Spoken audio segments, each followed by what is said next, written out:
Chapter 5, Food Sources and Receiving.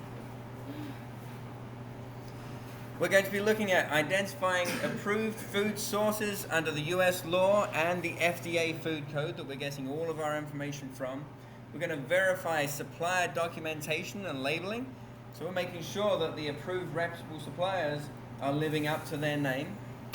We're going to inspect and record temperatures at receiving when they first come in the door so that we know as far as possible our food is safe coming in the door. We're going to apply product-specific criteria, so things like eggs, milk, shellfish, fin fish, what we have to look at and check as it comes in or just reject it. And then maintaining those records, those required records, and for how long as well. So our purpose as a manager is not just to take up space in the manager's office, right? It's to keep unsafe or misbranded products from entering into our operation in the first place. To require trained staff at receiving. We don't want to have a staff member who is their first day walking in the door and we say, hey, yeah, check in the food over here and just make sure it's not bad. You might have some staff members who have no idea what the word bad means when it comes to food. So they may look at the eggs and, well, the eggs look perfectly white, perfectly fine. I don't see what the problem is. And then when you look on the side of the box, they're 3 months out of date. There's a problem, right? But they didn't know that if they weren't trained. So training is key. Verifying temperatures, labeling, packaging before we put them into storage so we can guarantee what came into us was intact. And then documenting the acceptance or rejection of foods. So under US food law, we look at food must be pure, wholesome, safe, sanitary, and truthfully labeled. It may not be produced in a private residence, so I can't go and roast up some beef at home. Oops. Yeah, we'll cut that bit. Oops. All right, let me do that part again then. U.S. food law overview with this. So we're looking at food must be pure, wholesome, safe, sanitary, and truthfully labeled. It may not be produced in a private residence, so I can't be roasting up a side of beef and bringing it into work to serve at work because it wasn't done in a controlled environment that's safe. Raw eggs, meat, poultry must meet or must display required safe handling statements on them, and they have to be inspected by the USDA. Fish for raw use must have a freezing parasite destruction record with it too. So if I'm getting some yellowfin tuna in, it's going to come in frozen solid. And we're going to keep it that way until we make sure that if there are any parasites in there, they are definitely dead. That should be done before you even receive that product. Specialized items, things like intact beef must meet regulatory criteria. So when we're looking at things like the side of beef, it's going to have the USDA stamps on it. So the FDA food code requirements, we've got different categories of food here and the requirements that go with it. So milk and milk products must be pasteurized, which means what? What is pasteurized? It has a kill step, right? So it comes out of the cow, then it goes through into the processing plant. It is cooked, it is heated up until it kills the bacteria that are in there. And then after that is rapidly cooled. In the same way that we have rules in our kitchen, the dairies that process the milk would also have to make sure they then rapidly chill it down so it goes back through the temperature danger zone. So it's chilled, bottled, and then sold after that. So that will make it our grade A standard, is when it's rapidly heated, rapidly chilled, and stored safely. Fish must be commercially and legally harvested. Must retain parasite destruction records as well for things like tuna. Molluscan shellfish must be from the Interstate Certified Shellfish Shippers list. So those are the individuals who are only allowed to provide molluscan shellfish. So we're talking about shellfish here that are alive. So we have to have all of these things that are certified by the Interstate Certified Shellfish Shippers list. Easy for me to say, right? So that means that when Bobby comes knocking on the back door and he was over at Murrell's Inlet earlier on today and he went and pulled out some shellfish, and he wants to sell them to me, no, it's not okay. Right? It has to be from approved areas that have been tested to make sure they're as safe as we can possibly make them. Wild mushrooms, they're only if identified under the approved program. So we can't go out shrooming in the forest and bring back some mushrooms that may or may not kill us. I'm sorry? I think that is the case, but they wouldn't be sold to our restaurant though, right? So we're only going to purchase them from our approved reputable suppliers. Game animals, commercially raised, are approved only, and no endangered species. You cannot eat bald eagle. Just saying, right? So, but also you can't just go out and shoot deer and have that in your restaurant, because there could be some various different issues going on with that as well. So you must get it from a commercially raised farm where they farm things like elk and deer and animals like that. So with inspections and gradings, so the USDA does that for meat, poultry, and eggs. I'll say that again. Meat, poultry, and eggs are inspected by the USDA, the United States Department of Agriculture. Everything else is taken care of by the FDA, the Food and Drug Administration. Okay, meat, poultry, eggs, USDA. So they have inspections which are mandatory for wholesomeness. They are tax supported, so they are paid for by the taxpayers to keep our food distribution system safe. There is grading involved in meats as well that we've looked at in class before. So when you're looking at these kinds of things, though, this is looking at the quality of that beef, maybe, of that steak. But when it comes to that is paid for. It's a voluntary thing, and that's paid for by the meat producers themselves. But if there is a lack of inspection, then the chances are you're going to have adulterated products, meaning that it's not going to be true to what's actually what's dictated in there as to what's safe. That's why we always get everything that's been USDA inspected when it comes to our meats. On all of our products, we have use by, sell by, best by dates. So these are the dates that indicate the quality is going to be at its highest and its best and safest by the manufacturer. So they study all of these things to see exactly which one's going to be the best. Unfortunately, where we have use by, sell by, best by dates, this can be a little confusing. There are also coded dates in there as well for stock rotation. So they're actually currently looking at the possibility of minimizing some of these different types of dates down, just to make it less confusing for the consumer. But for right now, we have use by, sell by, best by, and sometimes coded dates for long-term stored items as well. For TCS foods, we should observe the manufacturer's expiration as a hard limit. If I open up that bag of cheese and it has 5 days left on the best by date, I can only keep that for 5 days, not the 7 including the day I open it like I normally can. That's a hard limit. Internal date marking may never exceed the manufacturer's use by date either. Just because you only opened it up today, you can't magically make that cheese last for longer than it really can. Recalls and public health alerts. When we have a recall, we must remove that product from commerce, from being sold. You do not receive any recalled foods. If you know that it's been recalled, then you shouldn't be allowing it to even come in the first place. If it's found after receipt, after you actually take it in and paid for it, you would segregate it from all of the other products, separate it out, and you mark do not use / do not discard. The food manufacturers may want it back to test or just to confirm that you still have it before they'll give you a refund or to replace that product, okay? But make sure it cannot be used. Class 1 is the most serious risks out of all of the types of recalls that we have.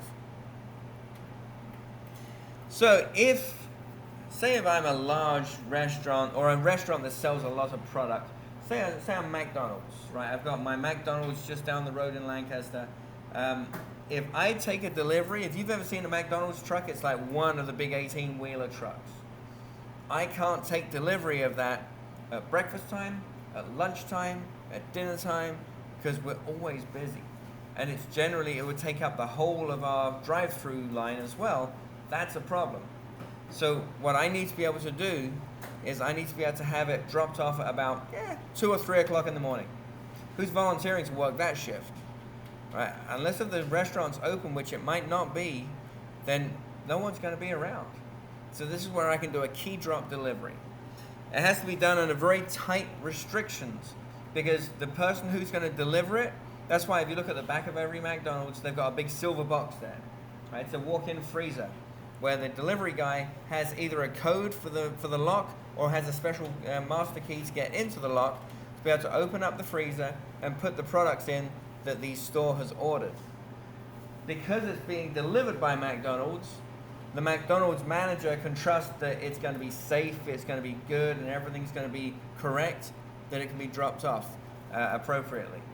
Most restaurants don't like doing key drop deliveries because there's the risk that what if that delivery truck driver didn't drop off everything, or if there was a problem with some of the food. Now the delivery driver's gone because he was here at 3 in the morning, and how do I get fresh stuff brought in to replace it if it's wrong? Right, so when it comes to it, there has to be a really good symbiotic relationship for key drop deliveries to work. So it's after hours delivery agreements, and they have to have trained distributors who work with the actual business as well. The manager would inspect when the restaurant opens and reject or segregate anything that might not be 100%. And then they maintain receiving logs for each key drop.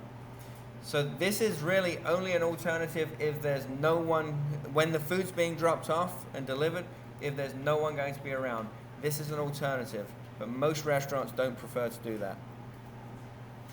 Packaging integrity and labeling. So we should reject any dented, swollen, leaking, or infested packages. If I've got a whole package of strawberries and there's a bunch of fruit flies all over it, if I bring those in, chances are my whole kitchen will be infested with fruit flies later on, right? Or if there's mouse droppings in with my Danish pastries, then there might be a mouse somewhere in that package too.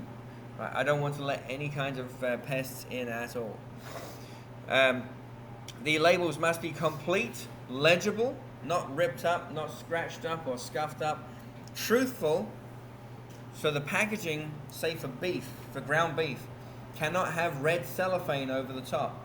Otherwise it might make that beef look more red than it really is. And it should include any allergen information as well, especially for the Big 9. Juice must be from a HACCP regulated processor. In general, juices are pasteurized as well, just like milk, to kill off any bacteria so that it's safer to be able to consume for a longer period of time.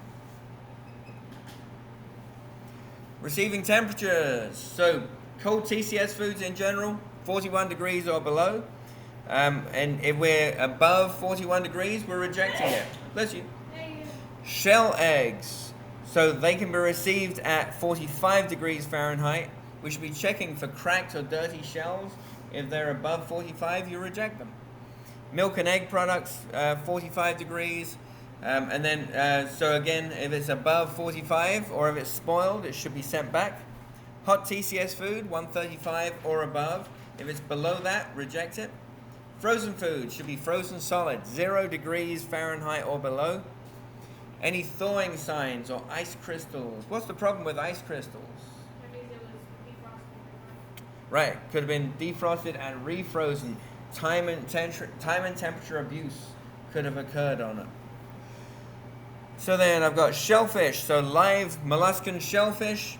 The air temperature around, say, of its mussels can be up to 45 degrees with an internal temperature of 50 degrees because they're still alive. However, we reject them if they are significantly dirty and muddy, and also if they're dead. If I'm looking at mussels, if the shell is open while they're supposed to be alive, if I tap it, just gently tap the side. If it doesn't close, then it means it's dead, because they will generally close because it's trying to protect itself. But if it's just sitting open and you tap on it, it's dead, right? So I can't accept anything that's like that. Shucked shellfish, so dead shellfish, that can be received in at 45 or below. Anything above 45, or if there's leaking containers where bacteria and things could have gone in, then we don't want to accept that. Fish, 41 or below. If you have a strong odor, soft texture that doesn't kind of press back up, or any kind of parasites, we should be documenting any of those kinds of things. If there's any bloating or leaks within packages of it, we shouldn't be accepting any of these. Reduced oxygen packaging, ROP. It's not unusual in the exam to see ROP products being described. So if it's reduced oxygen packaging or vacuum packed, then what kind of bacteria loves to be in vacuum packed things? Bacillus aureus, exactly. Very well said. Yes, so we don't want to have Bacillus aureus being in our, say we've got some seafood that's vacuum packed, right? But it can be there. We have to act as though it's in there. So we have to do everything we can against that when we're using those foods. But if we see it's bloated or it has leaks, that's a problem. We're sending it back. Anytime that you have, if it's vacuum packed, there should be nothing leaking out, because otherwise that means there is no vacuum seal on it, right? Nothing can get in or out on a proper vacuum.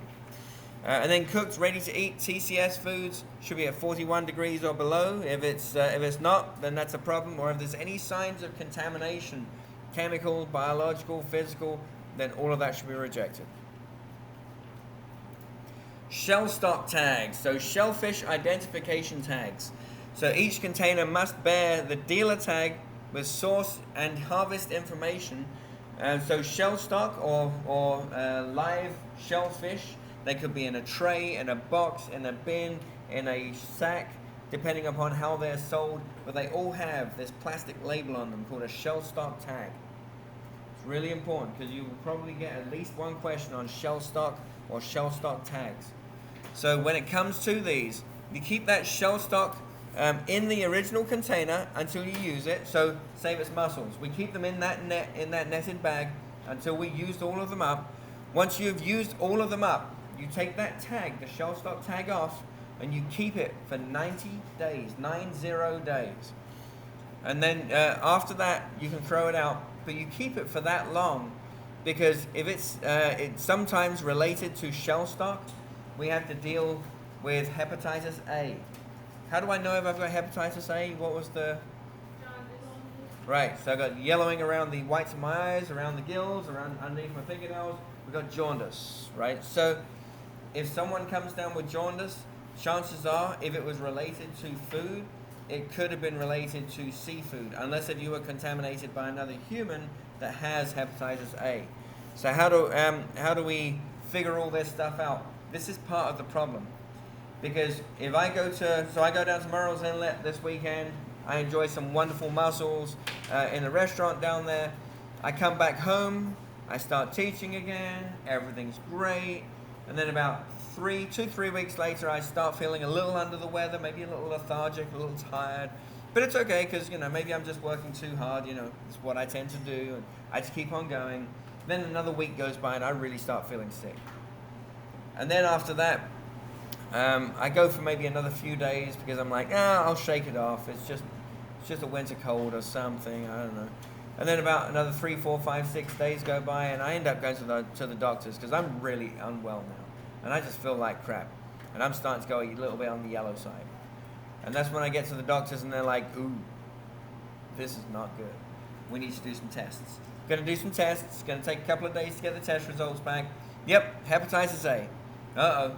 What do we do now? Now the doctor and the local authorities are going to start spreading the word between their network because they have to figure out, and they'll ask you, so do you know anybody who's contaminated with hepatitis A? Nope. Have you eaten seafood recently? And you may literally be like, no, really, no, I don't think so. Have you eaten any mussels or any scallops or something like that? Well, I went to Murrells Inlet. That was like 5 or 6 weeks ago, though. Yep, that was it. So for the last 5 or 6 weeks, I've been contaminated, and I've been preparing food. I could have been contaminating every single person that I've prepared food for since, and my family and my friends. This is where hepatitis A can be a major problem because it's very difficult to stop in a hurry because nothing starts to appear for a while. Okay, so that's why if you see someone who has jaundice, they need to go to the doctors, and they need to do it now for their own personal protection, because the fact is that they need to have medical treatment immediately. But then even after that, we now need to go back through and disseminate who else could have been contaminated. But that's why at 90 days is how long I have to keep that shelf stock tag, because it might take most of that time to figure out which restaurant it was, because it wasn't even the fault of the restaurant. It was where that seafood was harvested from, and they need to stop that from occurring now, right? Does everyone understand where that can be kind of tricky? Okay. So finfish and scrumbotoxin. So we talked a little bit about scrumbotoxins yesterday. So we have some high-risk species: tuna, mahi-mahi, mackerel, bluefish. They all have lots of really good fat cells in them. Makes the seafood taste really delicious. Except, so we can have a couple of these issues happen. So we have to verify that they have been in a consistent cold chain storage, meaning 41 or below when it was brought out of the ocean. Well, after that, when it was actually shipped and brought all the way to your plate or to your restaurant, you have to make sure that it never goes above 41 Fahrenheit all along the way. So histamine can form when the fish is held warm, and cooking does not destroy histamine. Histamine or scrumbotoxin is where we get sick almost immediately. Thank you, guys. It is where we get sick almost immediately because of it's a toxin. It's not just about bacteria. Okay, so histamine or scrumbotoxin is a significant problem if we're not purchasing from approved, reputable suppliers, and if we're not keeping that seafood cold. Okay. Keeping freezing records for fish served raw or undercooked is something we must do to make sure it's always safe. So practical receiving steps. So we should be scheduling deliveries when trained staff are present. We shouldn't allow deliveries just to come in as and when it works out best for the delivery truck driver. We should be inspecting the truck for cleanliness and pest control, because I don't want to receive any of those roaches that could be in that truck, or the fruit flies, or anything else. We have to verify source stamps and documents that come with all of the foods to make sure it's all true and correct. And then checking labels and packaging for integrity as well, to make sure that we don't have a can of something where there's a puncture in the can or a dent in the can. We don't receive any of these products with non-intact packaging. So we also look at when we're receiving products in, we should be ready with a thermometer so I can check my temperature of all of my food. It should be in a clean space, so my receiving area should be well lit so I can see everything. So if I'm looking at those fish gills, I can tell if they look a little on the dull side. When I'm inspecting the truck, make sure I can see that there's no cross-contamination that could be occurring in there. Verifying the source with USDA and FDA marks on the meats and different food items, and shellfish tags with shellfish. And then checking labels and packaging, make sure it's intact and correct, and there's no misleading items on there. We should be measuring the temperatures on our table, so that's why we should have a receiving table with good lighting above it so we can see everything. I can weigh it to make sure I'm not being ripped off, but more importantly, I'm able to take the temperature accurately to make sure that it's safe. I have to be able to decide fast, am I accepting it or rejecting it? If there's question about it, then we should reject that food. Okay, so if we have any concern that this food could make our customers unwell, we have to reject it. And then records are kept are required for retention periods. I know. Yeah. Go ahead. Thank you.